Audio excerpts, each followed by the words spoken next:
Il y a quelques années, on les tapait soigneusement sur nos claviers, alors désormais Google nous y redirige bien souvent. Ils paraissent anodins, mais en fait ils représentent un vrai enjeu économique, parfois politique, voire géopolitique, les noms de domaine.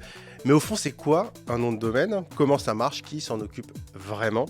Bienvenue dans Métadonnées, le podcast qui va vous faire comprendre le numérique, ou au moins, on l'espère, vous convaincre qu'il faut comprendre le numérique.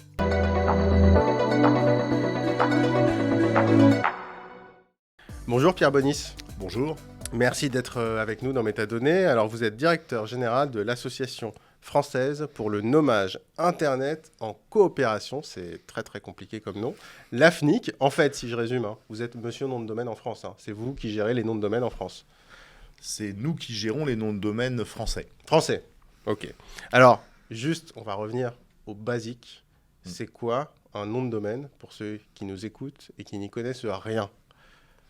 Un nom de domaine, c'est une adresse à laquelle on peut être jointe sur Internet.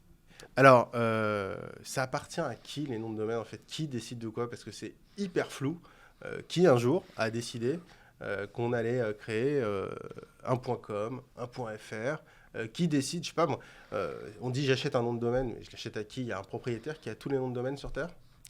Alors non, heureusement d'ailleurs, mais alors qui? C'est un monsieur qui s'appelle John Postel. Ok, donc c'est vraiment une personne. C'est vraiment une personne qui a écrit ce qu'on appelle une RFC, c'est-à-dire une forme de règle de protocole informatique dans les années 70, 80. Au début du web.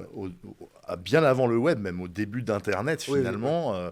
Le .fr, pour vous donner une idée, ça existe depuis 86. Ok, donc c'est vieux. Alors, c'était pas très connu en 86, mais et ce monsieur, donc, il a écrit des règles et il a dit tiens, en fait, je vais faire des catégories de noms de domaine. Je vais dire que le .com, c'est pour faire du commerce, par exemple. Il a écrit ça. .com, c'est commerce. Théoriquement, au à la départ, base, c'est pour ça. Okay. Je vais dire que le .net, c'est pour des infrastructures, que D'accord. le .org, c'est pour des associations. Organisation. Voilà. Et puis c'est normal que tout le monde puisse avoir un point quelque chose dans son pays. Donc, je vais aller voir une table de code pays qui existe dans une autre organisation. Et puis, je vais importer cette table et je vais dire, pour la France, c'est .fr. Juste, il avait quelle légitimité Pas plus que celle d'avoir inventé le protocole. Et d'ailleurs, à l'époque, c'est lui qui a inventé le protocole, donc c'est lui qui a décidé comment ça allait se passer. Et il aurait pu rester tout seul dans son bureau et personne n'aurait... Il aurait pu se passer que personne ne l'utilise, son protocole. Il se trouve que là, aujourd'hui, il y a à peu près 5 milliards de personnes qui l'utilisent. Donc, du coup, cette description qu'on peut trouver sur Internet et qui est vraiment une description de protocole informatique fait quasiment loi, de fait, depuis cette époque-là. Et puis, pour la petite histoire, à qui il a délégué la gestion, finalement. Aujourd'hui, il s'en occupe pas. Il s'en occupe plus, là, il est décédé, John Postel. Après, il y a, à qui il en a délégué la gestion? À des gens qu'il connaissait. Et donc, par exemple, pour le .fr, il avait des amis qui travaillaient à l'Institut national de recherche en informatique, à l'INRIA, qui est au fait l'ancêtre, enfin, qui nous a incubés à l'AFNIC avant qu'on prenne notre indépendance. Il connaissait quelqu'un, il a dit, dis donc, toi je te connais, t'es sérieux, tu t'occupes d'informatique, est-ce que tu veux pas t'occuper du .fr? Juste en gros, vous nous expliquez qu'à la base, Internet, c'est une bande de potes, quoi. À peu près. C'est-à-dire qu'il y a 40 ans, il y a une bande de potes qui a créé un protocole et qui s'est dit, dans chaque pays, on va utiliser ce protocole, sauf qu'entre-temps, maintenant, il y a toute la planète qui utilise ce protocole, donc ça ne peut plus être géré par une bande de potes. Tout à fait. Et alors, du coup, maintenant, qui gère ça?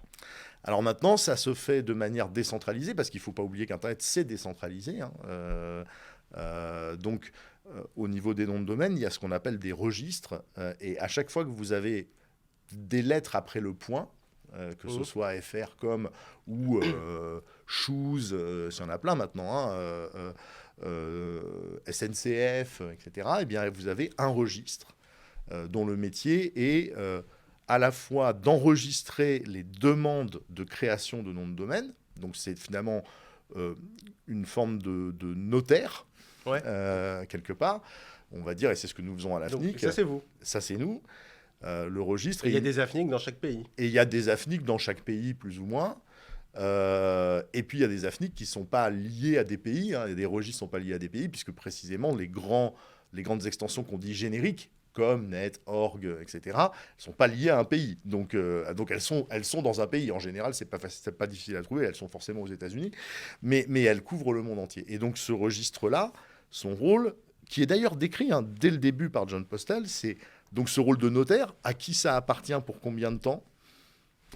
Et puis un rôle plus technique, que j'appellerais un rôle d'aiguilleur, qui est justement de publier cette information sur des serveurs, de manière à ce que vous, quand vous utilisez Internet et que vous tapez un nom de domaine, disons un nom de domaine, ou même parfois une requête dans un moteur de recherche, il y ait des serveurs dans le monde entier qui traduisent votre demande et vous dirigent vers le serveur d'hébergement qui va héberger soit un service web, c'est-à-dire un site Internet, soit d'autres types de services qu'on oublie souvent, par exemple les emails. C'est d'autres types de services, c'est d'autres protocoles, mais qui sont eux aussi liés au nom de domaine. Donc voilà, le registre, c'est le notaire et l'aiguilleur. Et c'est aussi, dans un certain nombre de cas de figure, ce qui est le cas pour la FNIC et le .fr, l'organisme qui va gérer des conflits entre les utilisateurs de noms de domaine et qui va édicter des règles d'utilisation de ces noms de domaine en disant, par exemple, pour le .fr, qu'il faut habiter sur le territoire de l'Union européenne pour en avoir un, par exemple. Juste pour avoir une idée, si je veux un nom de domaine, ça coûte combien d'ailleurs ? Alors ça va dépendre beaucoup de qui vous le vend. Je suis désolé de cette... Nous, sortie d'usine, entre guillemets, c'est 4,56 € hors taxe. L'année par an. Et ça, ça va chez vous pour vos frais de fonctionnement. C'est-à-dire que quand vous allez acheter un nom de domaine, c'est jamais à nous que vous allez l'acheter en direct. D'accord. Puisqu'il y a une séparation. Il y a des bureaux d'enregistrement qui vendent les noms de domaine qu'on va appeler...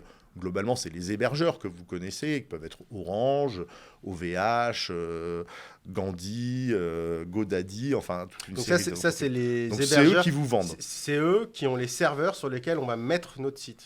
Alors oui, la plupart du temps. Mais à la limite, ils pourraient même ne pas l'avoir. C'est-à-dire que ils vont vous vendre le nom de domaine. Vous pouvez acheter un nom de domaine pour ne rien en faire. C'est un peu dommage, mais enfin, limite, vous pouvez, si vous voulez. Alors, et donc, eux, ils vont vous le vendre, soit au prix où nous, on les vend, c'est-à-dire 4,56 € hors taxe, parce qu'ils vont vous vendre d'autres choses à côté, justement de l'hébergement, du site, donc c'est un prix etc. d'appel. Soit ils vont valoriser le nom de domaine lui-même. C'est souvent le cas d'ailleurs des spécialistes de la propriété intellectuelle qui vont vous dire il faut réserver ces noms de domaine, c'est important pour protéger telle marque, etc.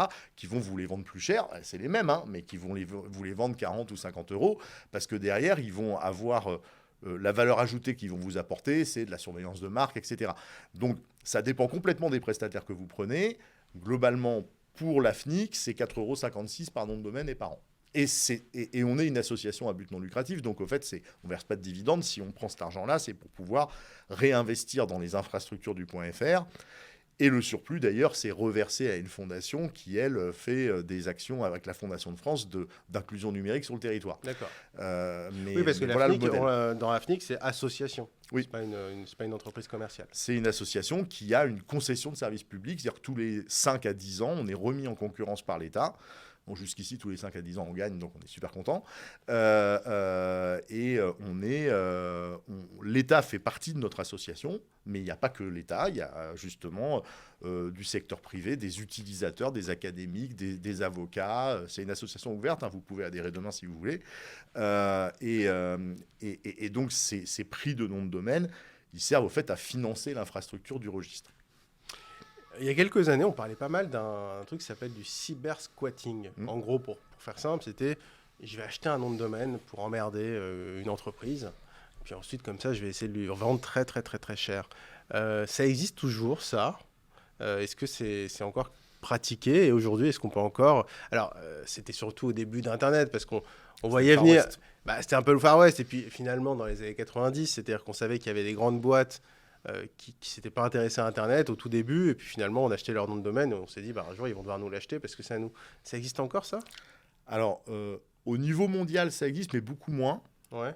Au niveau FR, en fait ça n'a jamais vraiment existé, parce qu'à l'époque où il y avait du Far West justement, les règles d'enregistrement du .fr étaient beaucoup plus strictes qu'aujourd'hui, et il fallait, si vous aviez une entreprise, que vous donniez votre cabis à la FNIC, sinon vous n'aviez pas le nom de domaine. Donc le cybersquatting, c'était un peu compliqué. Aujourd'hui, c'est beaucoup plus facile d'enregistrer un .fr. Néanmoins, dans la loi en France, si vous achetez un nom de domaine dans le but de le revendre à quelqu'un qui a un droit dessus, c'est interdit. Alors évidemment, il y en a qui passent entre les mailles du filet, mais ça me permet de dire à toutes les personnes qui verraient le nom de leur entreprise enregistré en .fr et qui aurait quelqu'un qui leur dirait je te le revends à 20 000 $ si tu veux. On peut se protéger contre ça. Ah bah, il suffit de nous appeler.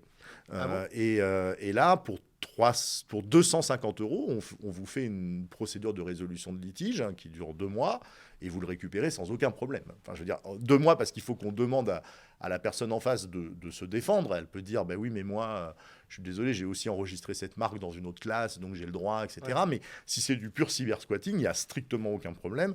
On fait plusieurs centaines de résolutions de litiges par an. Et à chaque fois, la personne qui s'est fait voler quelque part son nom de domaine pour qu'on lui revende, le récupère gratuitement. Donc vous pouvez en fait retirer un nom de domaine à quelqu'un. Ah oui, on peut le faire et on le fait quasiment toutes les semaines. Et au niveau mondial, du coup, qui s'occupe des noms de domaine? Est-ce que tout ça, c'est supervisé au niveau mondial? On parle beaucoup de l'ICANN. De l'ICANN, oui, tout à fait. Ça, voilà, expliquez-nous un peu ce que c'est. Alors, l'ICANN, il y a deux dimensions. Il y a une dimension, effectivement, de régulateur. Mais alors, il ne nous régule pas, nous. Il régule que les grandes extensions mondiales, comme Net.org, etc.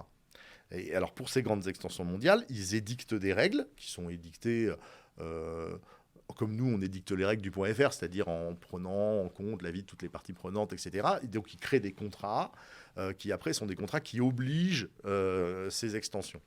Donc, cette partie-là, elle ne concerne que les génériques. Elle ne concerne pas les noms de domaine pays, elle ne concerne pas le .fr. Nous, on est totalement indépendants. Notre régulation, c'est la loi française. D'accord. Et puis, il y a une autre dimension dont on dépend tous, plus ou moins, qui est la dimension purement technique, on va dire, de gestion de la racine du système des noms de domaine. C'est-à-dire tout brancher ensemble, quoi. Voilà, c'est-à-dire qu'au fond, ce que nous faisons en France, avec le .fr, la racine du système, IANA, ça s'appelle IANA, le fait pour les extensions. En d'autres termes, si on reprend BFM TV, alors sinon c'est du .com, alors BFMTV.fr. Disons BFMTV.fr. Si on prend BFMTV.fr, si vous voulez aller sur le site de BFMTV.fr, vous allez passer par les serveurs de l'AFNIC qui vont dire BFMTV.fr, c'est là-bas. Okay. Et qui vont vous diriger vers ça. Mais avant cela, en fait, vous allez passer par la racine, théoriquement, hein, et la question que vous allez poser, que votre machine va poser, c'est où est le .fr?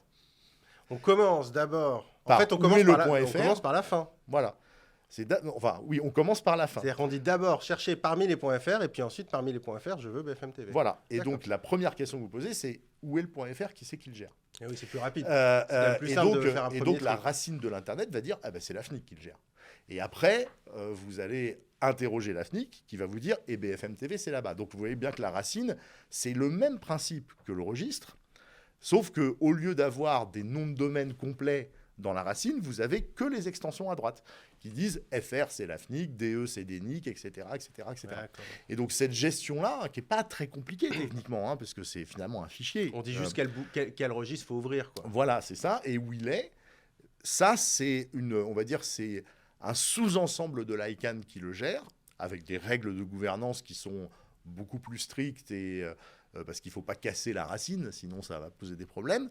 Et donc ça, c'est un rôle de l'ICANN qui est très important, qui est très technique. Et nous, finalement, dans les relations que nous avons avec l'ICANN, c'est surtout sur ce rôle-là, au fait, qu'on interagit, parce que ces adresses, ces fameuses adresses vers lesquelles on va, que ce soit d'ailleurs pour bfmtv.fr ou pour nous-mêmes, elles changent.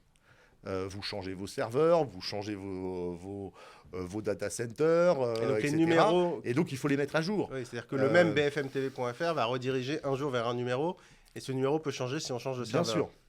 Et donc, c'est ça la dynamique de la chose. Hein. C'est là que la comparaison que je faisais au début avec les adresses postales est pas tout à fait exacte, parce que vous ne changez pas l'adresse de votre maison tous les 10 jours. Par contre, l'adresse de votre serveur, vous pouvez le changer très souvent parce qu'il peut tomber en panne, parce que vous changez de prestat, etc. Donc pour nous, il faut toujours que ça pointe vers le bon numéro, finalement. Et donc, il faut nous informer. On change dans la base, et c'est pareil pour la racine de l'Internet. Alors du coup, j'ai une question, parce qu'on parlait de géopolitique. C'est là où je trouve qu'on y vient un peu. Parce que donc il y a cette organisation, l'ICANN, avec cet aiguilleur qui va nous dire je veux aller sur un site. Alors c'est quoi? C'est en France.fr. c'est en Espagne, .es. Et ensuite, on va chercher. OK, si c'est en Russie, .ru, par exemple, en ce moment, avec la guerre en Ukraine, parce que l'ICANN, c'est aux États-Unis, est-ce qu'il n'y a pas un problème quand même de dépendance? Est-ce que demain, l'ICANN ne va pas dire, tiens, on va sanctionner la Russie, on casse le .ru, on ne redirige plus personne vers le .ru, et la Russie n'est plus joignable? Alors, c'est une question très importante. Est-ce que c'est possible techniquement? Oui. Est-ce que c'est probable politiquement? Moi, je m'avance un peu en disant non, parce que c'est jamais arrivé. Pourtant, il y a des guerres. Il y a plein de choses qui ne sont jamais arrivées qui arrivent. Mais il y a un truc qui est arrivé quand même depuis l'avènement de l'Internet, c'est les guerres. Je veux dire que ce n'est pas la première fois. Les relations entre les États-Unis, par exemple, et l'Iran, ne sont pas au beau fixe depuis une vingtaine d'années. Non, mais en gros, la question, c'est est-ce que ce n'est pas problématique que tout puisse être décidé aux États-Unis? Alors, tout n'est pas décidé par les États-Unis.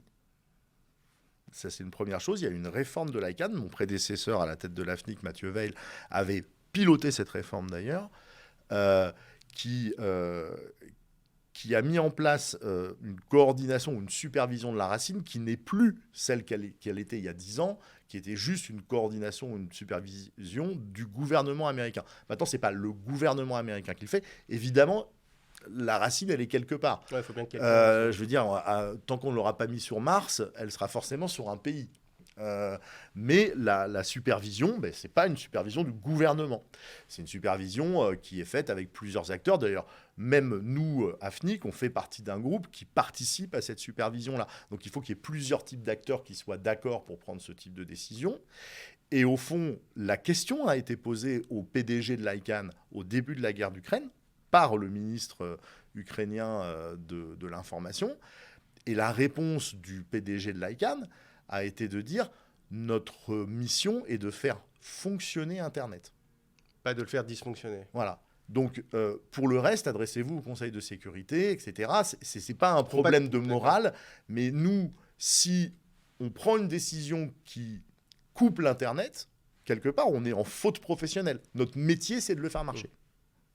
Donc, il n'y a, à ma connaissance, jamais eu de retrait de la racine dans une logique, je dirais, de conflit international, quelle que soit d'ailleurs la validité des arguments des gens qui le demandent. Et aujourd'hui, c'est vrai pour les noms de domaine comme pour les adresses IP, parce que les adresses IP, ça s'attribue aussi. La même demande a été faite par l'adresse IP, c'est la suite de chiffres. Voilà, à l'organisme qui attribue les adresses IP, de ne plus attribuer des adresses IP à la Russie. Donc le nom de domaine fonctionnerait, mais elle renverrait vers une suite de chiffres qui ne marche plus. Et puis on ne pourrait plus développer Internet. Et la réponse a été exactement la même de la part de cet organisme qui est à Amsterdam et qui, en plus, là pour le coup, pour l'attribution de l'adresse IP sur la zone Europe qui va de l'Atlantique à l'Oural, donc qui couvre la Russie, est bien en Europe, donc qui est dans un pays qui a des sanctions vis-à-vis de la Russie. Et la réponse a été la même. La réponse a été, mais nous, notre boulot, c'est de faire fonctionner Internet. Donc, on continuera à attribuer des adresses IP à la Russie. Ça n'a rien à voir avec le fait qu'on soutienne ou qu'on ne soutienne pas le régime, etc. C'est que c'est notre métier. Il y a une actualité des noms de domaine ces derniers jours, justement. C'est avec le drame de l'assassinat de la petite Lola. Il y a un parti, Reconquête, d'Éric Zemmour, qui a été justement très critiqué parce qu'il a acheté des noms de domaine, Manif pour Lola par exemple, souvent on dit voilà, il a été accusé d'avoir préempté ces noms de domaine. Est-ce que si un jour, alors là c'est un cas très spécifique, mais par exemple si la famille de Lola vient vous voir et disant écoutez non, je ne veux pas qu'un parti politique reprenne ce nom de domaine, est-ce que vous à l'AFNIC vous pouvez dire ok, je retire le nom de domaine à ce parti? On peut, je ne sais pas vous dire si c'est la décision qu'on prendra à la fin, parce que c'est une procédure de résolution de litige. Donc, ce qui est sûr, c'est que quand vous avez ce qu'on appelle un intérêt à agir, c'est-à-dire que c'est votre nom, c'est votre famille, c'est quelque chose qui vous concerne personnellement, il faut bien le dire, il faut que ça vous concerne personnellement. Si vous considérez que c'est scandaleux, par principe, écoutez, c'est très bien, mais c'est pas la peine de faire une résolution de litige à l'AFNIC, parce que vous n'avez pas de droit à faire valoir. Mais si vous avez un droit à faire valoir, vous allez ouvrir une procédure de résolution de litige. Je ne peux pas vous dire ici comment elle se terminera. Mais en tout cas, c'est possible. Mais c'est tout à fait possible. Et juste sur ce point-là, là, en l'occurrence, ces enregistrements, ils n'étaient pas anonymes.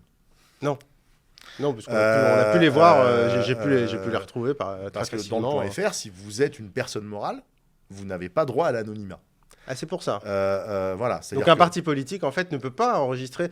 Théoriquement, un parti politique, c'est une association, c'est une organisation, c'est une personne morale. Donc, on publie ces données. Ils n'auraient pas pu le faire discrètement, on va dire. Pas secrètement, mais discrètement. Comme d'ailleurs, parti politique ou même entreprise, ça arrive que vous ayez finalement de l'anonymisation, pas forcément pour des raisons de vouloir cacher les choses. Je vous donne un exemple très simple.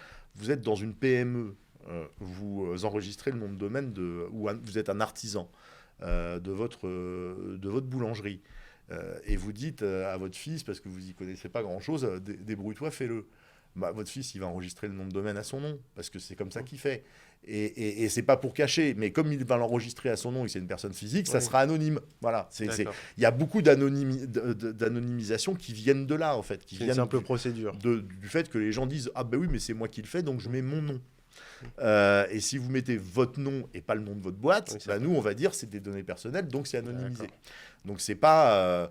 tous les gens qui sont... J'entends ça parfois, hein, on dit il y a des gens qui se cachent derrière l'anonymat. Voilà. Non, l'anonymat, c'est le respect de la loi informatique et liberté, et c'est très bien pour plein de gens. Si vous prenez un blogueur... alors évidemment, on est en France, on n'est pas en dictature, mais vous imaginez bien que vous prenez un blogueur dans un pays qui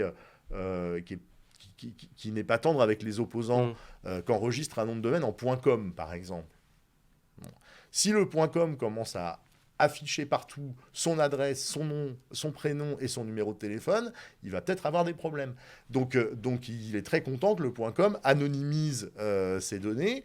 Mais maintenant, si la police va voir le .com, peut-être pas la police d'une dictature qui n'est pas un état de droit, dit je veux la levée de l'anonymat, peut-être que le .com le fera. Mais certainement pas par défaut. Et il y aura des avocats du .com qui diront est-ce que je peux le faire ou est-ce que je ne peux pas le faire. Ils pourront décider de ne pas le faire. Bien sûr. Si j'ai une blogueuse féministe iranienne qui dépose, alors qui ne va pas du coup déposer le point... Théoriquement, elle ne pourra pas déposer le .fr, sauf si elle est en France. Non, en .com par exemple. Mais si elle vit en France, elle peut le faire. Elle peut enregistrer un .fr. Et à ce moment-là, vous pourrez dire aux autorités iraniennes, non, je ne vous dirai pas. Alors ça, c'est à peu près sûr. Il n'y a strictement aucune raison. Il faut avoir un intérêt à agir. Oui, bien sûr. L'intérêt à agir, pour lever l'anonymat, je vois pas tellement quel serait l'intérêt à agir Et d'ailleurs, que ce soit les Iraniens ou les Américains, je veux dire, on est sous le .fr. Donc si j'ai des autorités non françaises, voire non européennes, qui viennent demander la levée d'anonymat sur un nom de domaine... vous les enverrez balader. C'est ce qu'on fait déjà, d'ailleurs. Oui, c'est ce que vous faites. Vous parlez juste très rapidement les chiffres. Donc on a 4 millions de noms de domaine en France ? Presque 4 millions. Non, 4 millions de domaines en .fr. En fait, il y a beaucoup de noms de domaines qui ne sont pas enregistrés en .fr. Et je sais pas, moi, chaque semaine, vous en avez combien ? Vous enregistrez combien de noms de domaines chaque semaine ? À peu près, pour avoir une idée. En création, c'est-à-dire en nouvelle création, on est sur un trend en ce moment de 1000, 2000 noms de domaines en plus par semaine. D'accord. Et alors, une dernière question, un peu provocante, mais aujourd'hui, qui utilise encore les noms de domaine avec Google ? Est-ce que ça sert encore à quelque chose pour le grand public ? Moi, quand je veux aller sur un site, je tape le nom du site sur Google et puis je clique. Je n'utilise plus le nom de domaine. Alors en fait, vous l'utilisez. Mais Google l'utilise, mais... Si votre question, c'est qui utilise la barre d'adresse, c'est pas pareil que qui utilise les noms de domaine. Parce que Google, si vous enlevez les noms de domaine, d'ailleurs, déjà, si vous enlevez les noms de domaine, Google, vous y accédez pas parce que c'est google.fr. Bon, donc tout le monde utilise les noms de domaine. C'est vraiment une infrastructure de base de l'Internet. Après, qui s'en sert pour aller chercher, etc. Bon, d'abord, il y a pas mal de gens qui ont des bookmarks. Quand vous faites des bookmarks, ça s'appelle chercher des noms de domaine. Des favoris. Oui. Et par ailleurs, oui, effectivement, il y a une montée depuis très longtemps en puissance de... je confonds la barre Google avec la barre d'adresse. Malgré tout, on fait des études. On voit bien que, par exemple, le .fr n'a pas la même valeur dans le regard des gens en termes de proximité, de confiance, etc., que le .com. Ça veut bien dire que même s'ils ont tapé dans Google au début, quand ils vont aller sur un site et qu'ils le voient en .com ou en .fr, ça rassure. Ils ont une lecture de ce que ça veut dire. Si vous allez sur un site .gouv.fr, c'est pas pareil que si vous allez sur un site .xyz. Enfin, je veux dire, donc il y a une valeur derrière ça quand même qui existe. Et moi, je recommande, vous allez dire que je prêche pour ma paroisse, mais je recommande quand même de regarder assez régulièrement ce vers quoi on va, parce que c'est aussi une manière d'éviter les phishing et c'est une manière d'éviter les arnaques. Donc c'est une forme de label. C'est pas une garantie, mais ça pas donne une un garantie, indice. mais en tout cas, vous pouvez avoir ce qu'on appelle des signaux faibles. C'est-à-dire que si je veux aller écouter les podcasts de BFM TV et que je suis dirigé vers bfmtv.shoes, je peux me douter que ça va peut-être pas les bons podcasts. Ça va pas être les bons podcasts. Donc ça veut quand même dire quelque chose. Maintenant, effectivement, c'est beaucoup plus rapide de passer par un moteur de recherche que de taper tout le nom, et c'est normal. Pierre Bonis, merci beaucoup d'être venu nous voir dans Métadonnées. On espère que ça a pu éclairer nos auditeurs sur ce que c'est qu'un nom de domaine. Et merci beaucoup de m'avoir invité.